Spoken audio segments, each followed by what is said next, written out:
대한민국 미제 사건 가운데 가장 기묘한 사건 중 하나입니다. 이 사건을 설명할 때마다 빠지지 않는 문장이 있습니다. 두 사람은 아파트로 들어갔지만 나오는 모습은 CCTV에 찍히지 않았다. 그리고 대부분은 이 말을 곧바로 하나의 결론으로 받아들입니다. 두 사람은 아파트 밖으로 나가지 못했다는 것입니다. 하지만 정말 그럴까요? 오늘은 범인을 지목하려는 것이 아닙니다. 대신 이 사건의 가장 중요한 증거로 여겨져 온 CCTV가 과연 제대로 해석됐는지를 다시 살펴보겠습니다. 아내는 먼저 귀가했고 남편도 새벽 시간에 아파트로 돌아오는 모습이 확인됐습니다. 두 사람의 집은 15층이었습니다. 평범하게 밖으로 나갔다면 엘리베이터를 이용했을 가능성이 매우 높습니다. 그런데 이후 두 사람이 엘리베이터를 타거나 건물을 나가는 모습은 확인되지 않았다고 알려졌습니다. 여기서 사람들은 계단이나 후문을 떠올립니다. 하지만 15층에서 두 사람이 굳이 계단으로 내려갔다는 설명은 일상적인 행동으로 보기 어렵습니다. 특별히 CCTV를 피하려는 의도가 없었다면 더욱 그렇습니다. 그렇다면 질문은 달라집니다. 정말 영상에 없었던 것일까요? 아니면 영상 속에 있었지만 두 사람이라고 알아보지 못했던 것일까요?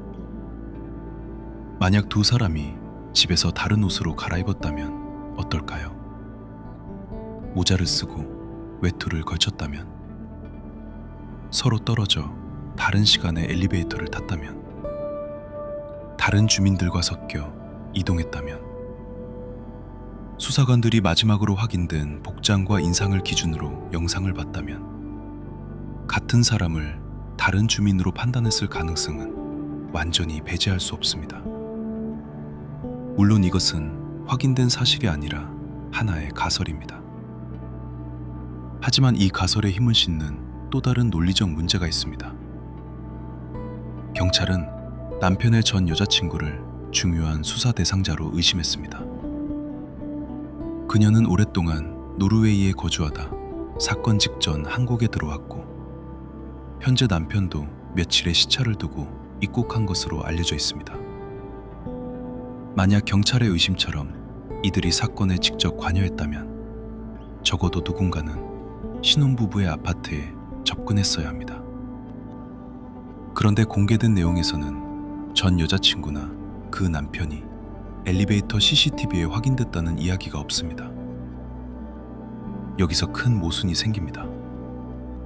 노르웨이에서 막 들어온 사람이 처음 찾았을 가능성이 높은 아파트의 CCTV 위치와 사각지대를 모두 파악하고 흔적 없이 15층까지 올라간 뒤 성인 2명을 사라지게 하고 다시 아무 기록도 남기지 않은 채 빠져나갔다는 설명이 과연 자연스러울까요? 이 가설을 유지하려면 사전 답사, 내부 구조 파악, 변장, 공범, 이동수단 같은 추가 조건이 계속 필요합니다. 반대로 CCTV 분석 과정에서 사람을 잘못 식별했을 가능성은 훨씬 단순합니다. 신혼부부도 찍혔지만 알아보지 못했고, 만약 외부 인물이 실제로 접근했다면 그 사람 역시 찍혔지만 식별하지 못했을 수 있다는 것입니다. 이 사건의 핵심은 CCTV가 없었다는 데 있지 않습니다. 오히려 CCTV가 있었는데도 주요 인물들의 이동을 설명하지 못했다는 데 있습니다. 2016년 당시에는 수많은 영상을 사람이 직접 반복해서 확인해야 했습니다. 화질, 촬영 각도, 복장 변화, 시간대, 수사관의 피로와 선입견은 모두 판단에 영향을 줄 수 있습니다. 경찰이 영상을 소홀히 봤다고 단정할 수는 없습니다. 당시 수사관들은 가능 범위에서 최선을 다했을 것입니다. 그러나 최선을 다한 분석도 전제가 잘못되면 같은 장면을 반복해서 놓칠 수 있습니다. 핵심 문제는 노력보다 판단 기준일 수 있습니다. 그래서 지금 필요한 것은 누가 범인인가라는 단정이 아닐지도 모릅니다. 원본 CCTV가 남아있다면 최신 영상 보정과 인물 재식별 기술로 모든 탑승자와 출입자를 처음부터 다시 추적하는 일일 수 있습니다. 결국 우리가 던져야 할 질문은 이것입니다. 정말 아무도 CCTV에 찍히지 않았던 것일까요? 아니면 CCTV는 이미 답을 보여주고 있었지만 당시 우리는 그 답을 알아보지 못했던 것일까요?